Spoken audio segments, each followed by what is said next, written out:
Hello, I'm Louise Chun from Welldoing. To celebrate Welldoing's 10th anniversary, we're recognising the people, businesses and organisations that have been a force for good in the area of mental health in the time since we launched. Today, I'm pleased to be talking to the Editor-in-Chief of the Evening Standard, Dylan Jones, who has nominated the wonderful charity Steel Warriors.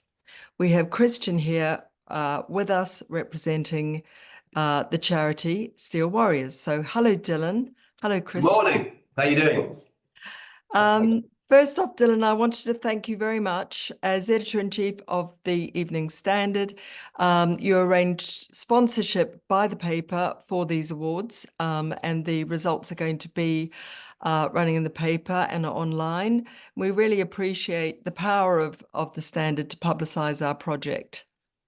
Well, it's great to be involved. The Standard has obviously a long history of charitable of supporting charitable projects in London, and when you asked us if we were interested in getting involved, it seemed like a very worthwhile issue to get involved with, and we're always keen on promoting good ideas if we have the space and the bandwidth, and we're very keen to get involved. Plus, I think that what you're doing at Welldoing is really clever. This whole therapy matching thing is very smart, and I speak as someone who has probably spent far too much time in therapy, but it's invaluable. And I think I don't think there's any stigma attached to it anymore, but I think the more that we can publicise things like that, the better. Oh, thanks very much. And for these awards, you nominated Steel Warriors, which is a charity which uses weapons that have been surrendered to the police to build exercise areas around London. Why did this particular charity appeal to you? Well, we've just had conference, and every day at conference, there's just another terrible story about knife crime, and you can publicize it. You can try and you can criticize process. There's lots of things that we can do as media, but I think one of the most important things that we can do is actually try and amplify and give space to people who are working in that space and doing something different. And the numbers are awful. I mean, 14,000 incidents recorded by the police in the year to end last year. It's extraordinary. So I think it's a great initiative. And also, I think that anything that we can do as media to try and shine a light on the completely unnecessary kind of macho, violent, siloed behaviour is good. So yeah, sorry, I'm being very inarticulate this morning. No, that's great. I also just wanted to raise the issue of the memoir that you recently published, of your life in the media. It's called These Foolish Things. And alongside, some great stories of meeting celebrities and going to glamorous parties, when you edited GQ, you also write about being bullied as a child and raped as a teenager. Was it difficult for you to, as a man, now in your 60s, to open up like that? I wouldn't say it was difficult. I just didn't. I really didn't think it would be of any interest. And it was when I finished the book, I showed it to 5 people. I showed it to my editor, my agent, and my wife Sarah, as you know, and our 2 daughters who were in their 20s, and they all said you've got to make it more personal, or else it's just a kind of selection of things that have happened. So I did, and it wasn't. It wasn't difficult writing about it.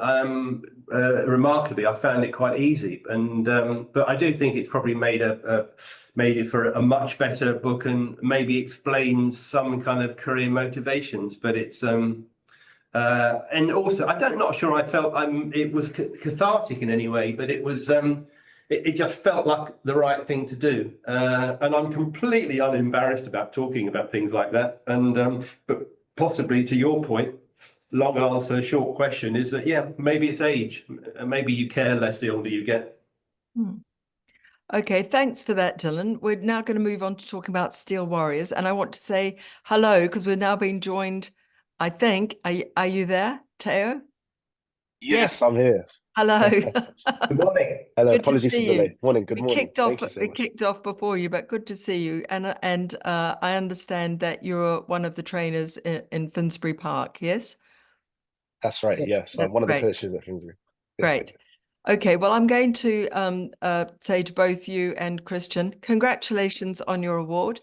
These are the Welldoing Inspiration Awards, and we were really impressed by the way you have turned something that's so frightening to so many people, the idea of knives, machetes, axes, anything like that on the street, into a useful community-based exercise program. And I wonder if, Christian, you could tell us a bit about the work that Steel Warriors does. Yeah, sure. I guess the first thing to mention is that the idea behind what we do is really powerful. It serves as a great metaphor for what actually takes place in all of our gyms. We have four gyms actually, one in Finsbury Park, which is run by Tayo. We have one in Ruskin Park in Lambeth. We have one in Tower Hamlets. We have one inside Brixton Prison, which few people know about. And we're soon to open a fifth one in Stratford, right by the train station.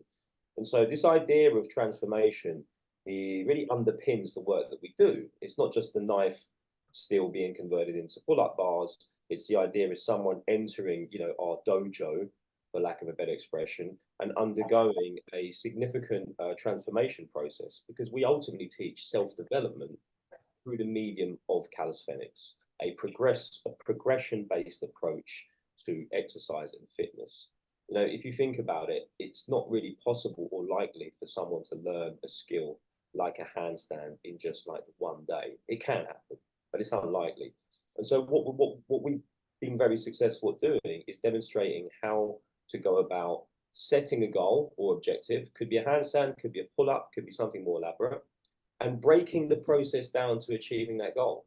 That's what we've been very successful at doing. And you see, it doesn't take too long for that idea to become potentially at least transferable to other aspects of an individual's life.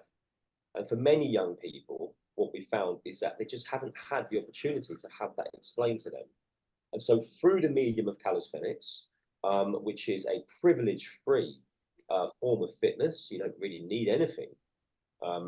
We've been able to really, I think, help change the mindset of many young people in particular.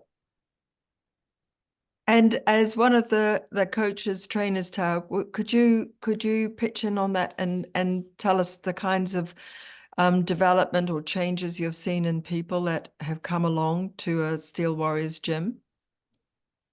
Oh, for sure. I mean, we've got like so many different kinds of people that turn up to the classes, all different ranges, like age ranges, genders. Like, there's no literally um problems with anyone like getting together. We're all there for a common goal, and that's the beauty of it. Is we're trying to empower and better ourselves. And I've seen young kids that have wanted to now become calisthenics coaches or wanted to get involved in personal training or some sort of like career path. So it's crazy to see how inspired everyone gets from it. And you've also got, like I said, the likes of people that you wouldn't normally, I guess, meet on everyday life, walking on the street, just coming together one place to achieve a common goal. So it's a really beautiful thing to see and to watch. But yeah, definitely, I feel like a lot of younger kids feel inspired to start off a fitness career, or even if it's not a fitness career, it's something else that they aspire to achieve. They kind of take that discipline that they learn through calisthenics and apply it to that goal. So I feel like it's a great form of therapy in a way as well. Yeah. I mean, I wonder, Christian, whether you were surprised that, what's basically a physical fitness development charity was seen as winning an inspiration award around mental health. Does that make sense to you? Absolutely. Firstly, thank you very much. It's a great reflection, I think, of the reality that we deal with. The physical aspect of what we teach is really just one part of it. It's 50% of ultimately what we deal with. The mentality side is really just equal in measure and weigh, because it takes one to be able to do the other. Ultimately, we are affecting positively, at least anyway, people's mindsets. And as Tayo mentioned, it is really the pursuit of a common goal that brings people together from all different walks of life. You see, there's no judgment, there are no egos. What's really interesting is when you come and visit one of our spaces, it doesn't take too long for you to realize that nobody is wearing headphones, unlike a conventional gym setting. And so for many people, this is an entry point into fitness, but it's also perhaps for some who increasingly, particularly young people, their only experience of community has been whittled down to an online experience. Our environments, our gyms, are able to really forge meaningful relationships.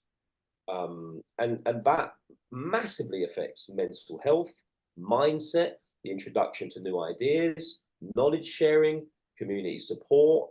I mean, it really is quite important if you think about it, particularly when you consider that the only places that one isn't expected to spend money anymore are parks and libraries. So our spaces are actually really important, particularly today, and particularly in the absence of there being many things for young people to do without the expectation of spending any money. And you said where the gyms were. Are they chosen for being areas with low income or low expectations? I mean, tell us about your thinking there. So all of our gyms are strategically positioned in gang neutral zones. So publicly accessible spaces and places, parks.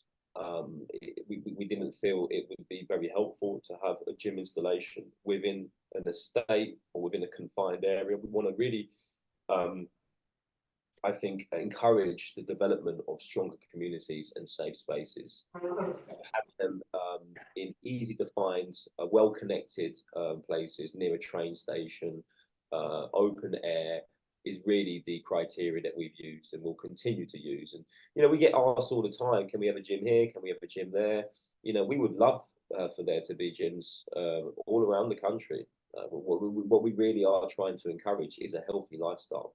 And so hopefully as we move into this new chapter, we will start to see more Steel Warriors gyms around the country and not just in London. Tell us a bit about your future plans. And you are a charity, and so and also you must have good links with the police to be able to get these weapons to repurpose. Yes. Yeah. So the truth is that we don't operate a continuous production line. So the work that we currently deliver really revolves around teaching people the fundamentals. Like that's the work that Tayo does.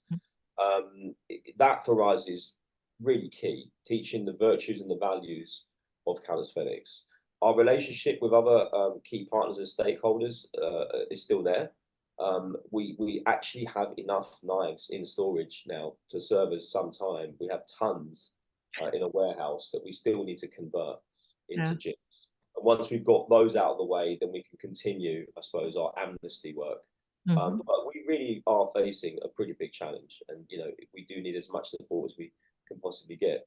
Everything begins with awareness, but ideally we can clear the knives that we have in storage, make more gyms, and have the likes of Tayo and the rest of our coaches teach more people about the calisthenics way. Hey, can you tell us about have there been any kind of difficult problem, situations where you've felt like this is a bit difficult, there's something that wouldn't normally happen in a gym, or something that sort of relates perhaps to gangs or violence? Just be good to get a sense of what you've seen. Yeah, for sure. I mean, in honesty, I've had no real issues in terms of the park, because again, it's just such a community kind of driven sport. Like we're all on this common goal, and like the likes of the, outside stuff, and if anyone's involved in any kind of street or gang violence, that doesn't really come to the park, because again, it's almost like a safe place. Like it's just a place where everyone comes to work out, and I guess no one's thinking about their problems or any issues they have. It's crazy. And I think I've had a few conversations with people that I know have had problems with police, but you wouldn't have thought otherwise, because again, you're just everyone's so friendly and kind with each other. And I feel like having this common mission and goal, it's like we know how tough it is already on the body, calisthenics, but again, when you push each other in a positive way to reach a certain goal, it's just an amazing thing. And I had this one kid in particular who's I don't know if I could speak too much on it, but he had a curfew and he wanted to attend the class in the evening time, so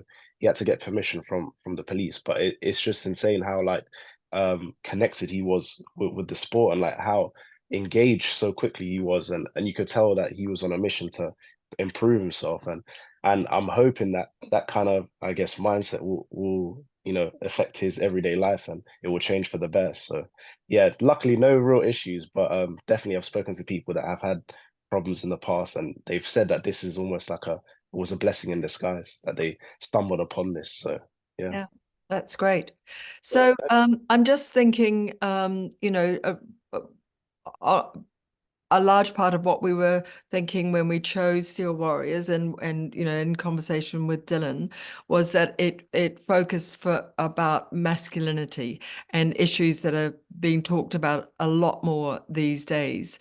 I mean, I wonder, Dylan, would you have any kind of thoughts about how you hope the sort of, I guess, trends and masculinity would be going? You were an editor of a men's magazine for 20 odd years. Things change quite quickly these days. What would you like to see in the next 10 years?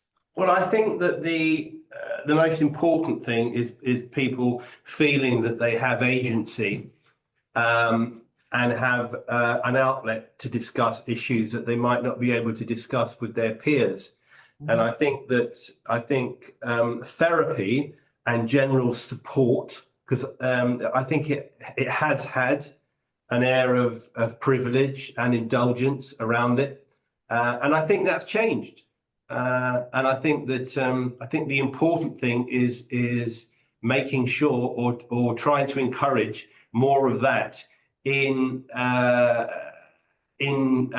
parts of London and in economic areas, challenged economic areas where it's perhaps not the norm, where there is not as much support as there is elsewhere. And I think that charities like Steel Warriors and lots of people working in the mental health area in the public domain is really important, because we can't rely on local government as much as we used to, because finances are stretched. But I do think it's important that this kind of vogue for being more vocal about how people feel, particularly men, that it isn't just for the privileged, it isn't just for people who can afford it or who have agency or access. And that's a fundamental thing. And hopefully through media, you can encourage those changes. Mm. And what about you, Tayo? Do you have any thoughts on that? What you'd like to see in the next 10 years in terms of masculinity or men in general? Yeah, for sure. I think I've seen it through calisthenics as well. Like at first, maybe young males or even young females, they say they can't do something.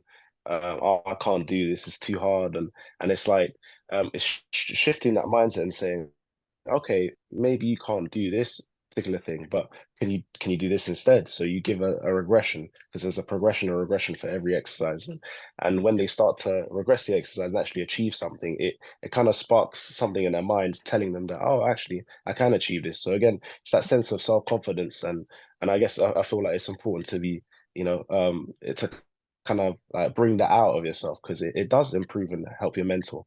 And I think definitely through calisthenics, you see that a lot. You see a lot of confidence built within young men, and it's important to speak up on things like that, because there's a few sessions we've had with young kids where they've literally just felt so bad about themselves. Like it feels like the world's given up on them, and then like you give them something, a reason to say, actually no, like you can do this, you can achieve these things. So I think it's very important. I feel like through health and fitness, you can definitely develop someone's mental health and really improve and make them feel like a lot better about themselves. So yeah.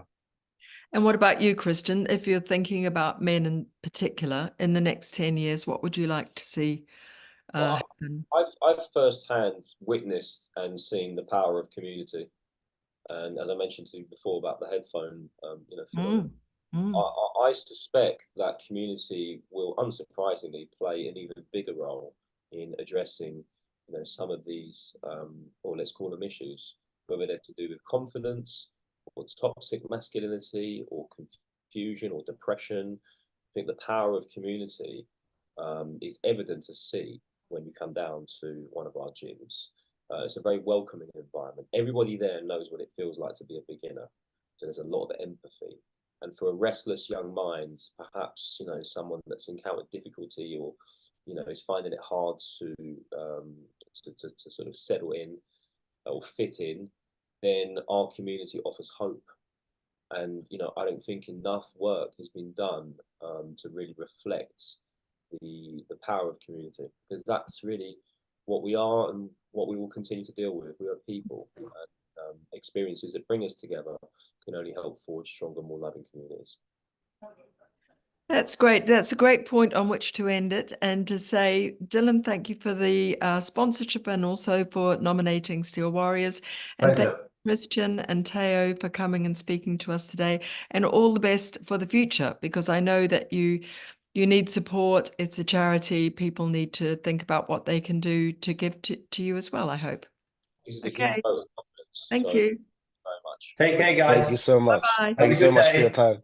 You Thank too. you for your Take care. time. Okay. Cheerio. Bye.